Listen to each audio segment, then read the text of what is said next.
What do you think of when you hear the term slow living? Do you think of someone frolicking in a field somewhere in the countryside, headed home to a cozy cottage with firewood burning as they prepare a meal from scratch with ingredients from their garden? Or maybe you picture something less romantic and more lethargic, someone laying on the couch all day filling their time with knitting or reading.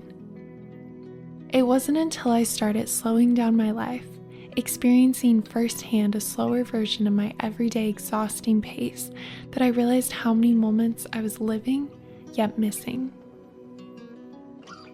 To me, slow living isn't an idealized version of my life. It's a way to keep my life in balance and allows me to be fully present and intentionally in pursuit of my purpose for this short time here on earth. Hey guys, my name's Marissa. Welcome to my channel. I make videos on how to live a slower and more intentional life. In today's video, I wanted to unpack some misconceptions I feel like people often have when we think of what it looks like to practice slow living. I am someone who is newer to the practice of slow living, and so I had heard the term and I had a lot of misconceptions, a lot of reasons why I feel like it wasn't going to align with my life and my values. And so today I thought it would be helpful if I just unpack what some of my misconceptions were, because perhaps they're the same for you, and just kind of go through them. Starting off with misconception number one, it is that you have to live in a remote area or have your own homestead in order to focus on slow living. And that, although could very much be the case, I feel like it's a very idealized version of slow living, and it's actually not necessary at all. You can live anywhere, you can have any kind of home, you don't even have to have a home in order to practice slow living. It really is more about the pace of your life. It's not about what your home looks like or these external factors. It's really about more of a mindset of how to be present and intentional and kind of show up to your life. And so although I know oftentimes that can lead people to want to move off, have a farm, be able to sustain themselves and their family, that is very much not the case, and that personally is not actually a desire of mine.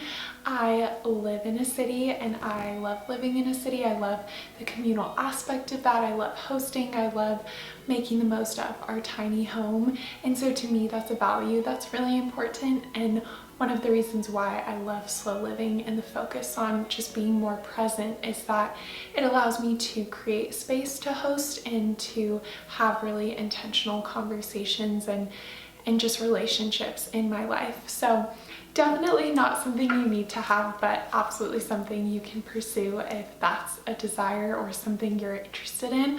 I think the idea of having a homestead is so beautiful in so many ways.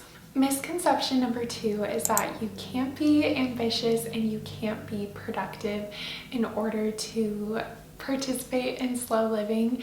And that again is something that I've been really surprised to personally find out, that although my definition has evolved as far as ambition and what productivity looks like for me, I found that when I remove a lot of the noise and when I function at a more sustainable pace, it actually allows me to really hone in on and focus on the things that I care most about.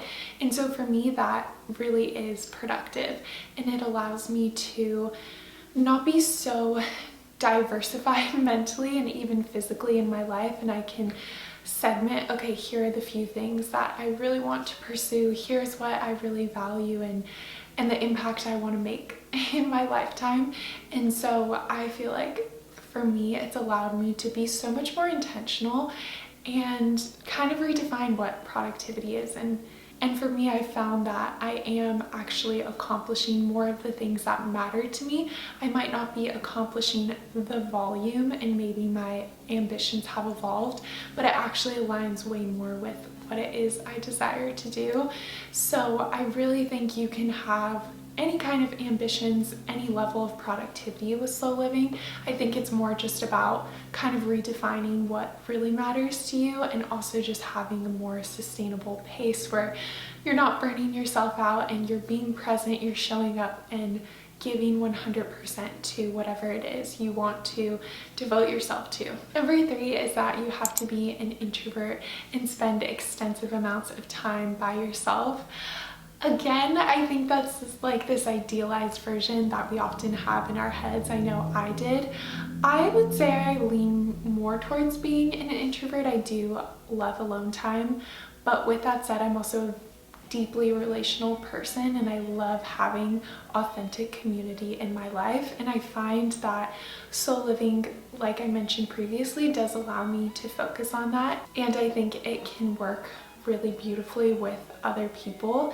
I think it just forces you to again be more intentional with who is in your life, but it's not something that you have to pursue in isolation. I think the pace is actually really beautiful for a family and for a community. It's just that oftentimes it can be portrayed in a more introspective manner of people off in the woods, which is absolutely a way in which you can practice slow living, but it is not slow living in and of itself.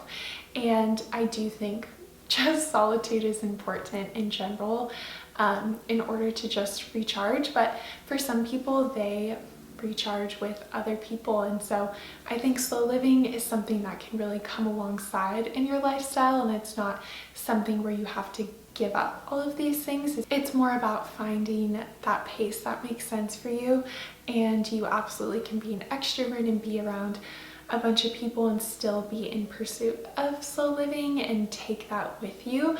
I think it just adds an additional factor when you're around people a lot, but I think that actually can be such a beautiful addition to living a life full of lots of people. Number 4 is you make all of your own food from scratch and you are a homemaker full-time. Again, for whatever reason, I feel like on the internet, especially anyone that promotes slow living, that is the category in which they fall under, which is such a beautiful and slow pace of life. However, that is absolutely not necessary. I am not somebody who loves to cook, and I definitely don't make things from scratch, and I'm not a homemaker. But again, doesn't mean you can't participate in so much of the beauty that comes with slow living. I think sometimes there is this stereotype and extreme that we see on the internet with slow living, and there's so much beauty in that, but I just don't want to feel like that itself, that idealistic lifestyle, is a requirement, because it really, again, I'll say it a million times, but it's a concept that you can take no matter where you are at in life. So that brings me to the next misconception, which is that you can't have a 9-to-5. I personally do have a 9-to-5, although it is somewhat of an unconventional 9-to-5 because I do work in ministry. And although I would say, as somebody who comes from a very corporate background, I absolutely understand how challenging it can be to adapt a slower pace into a very high-paced work environment. So I would say it is so challenging. It's not impossible though. I think it is something that it might not be perfect, but it absolutely is still something you can aim for in your, more corporate traditional work setting, if that's what you're in career-wise.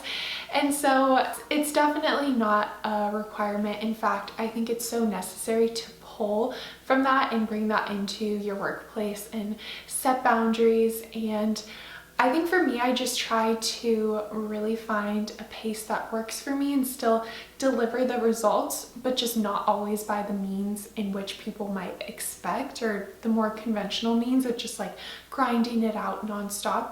I feel like I'm able to have a rhythm and a schedule that allows more mental space for me and just is more intentional, and I feel like primarily working from home can help a lot with that.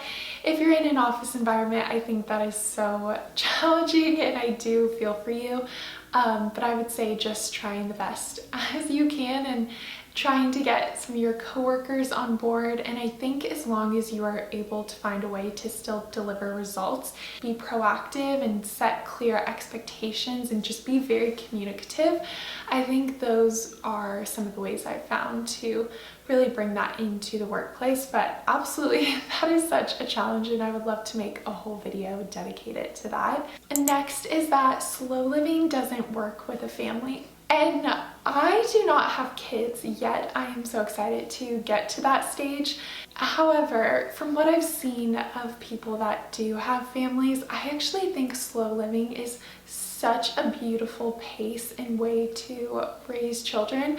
I think that's actually the way in which they're more inclined, which I know can sound weird because I think in my mind at first too, I was like, kids are all over the place and they're so high energy and they're always thinking, they're always doing all of these things and it's hard to keep up. But when I really think about it, I think a lot of times it's that kids aren't always able to keep up with the pace at which we live our life, and kids are living in a more slower, more present state to begin with. And what I mean by that is kids are wildly creative and curious, and they're so present and in tune with their surroundings. And so although they might have high energy and be very expressive, I actually think they have this very beautiful, rhythmic, natural pace to them.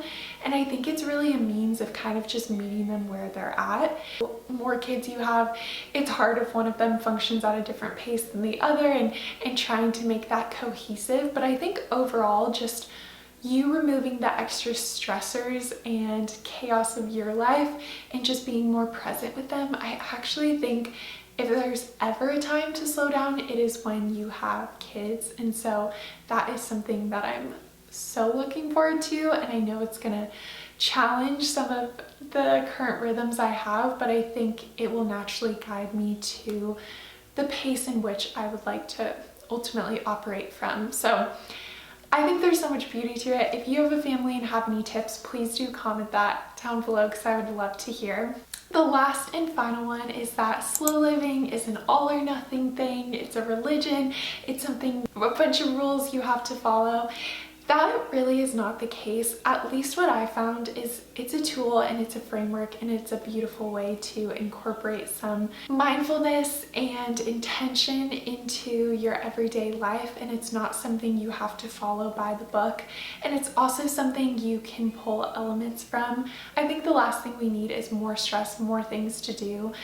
It's actually just taking a deep breath and giving yourself freedom in your life and allowing yourself to just evaluate the direction and the pace in which you're headed and see if that ultimately is getting you closer or further away from what it is you ultimately desire. For me specifically, as a follower of Jesus, I find that he has a very beautiful, slower pace in which he operates that's very productive, very countercultural, and that is the pace in which I am in pursuit of, and that's honestly what has led me to want to pursue slow living as a lifestyle and to share that with all of you.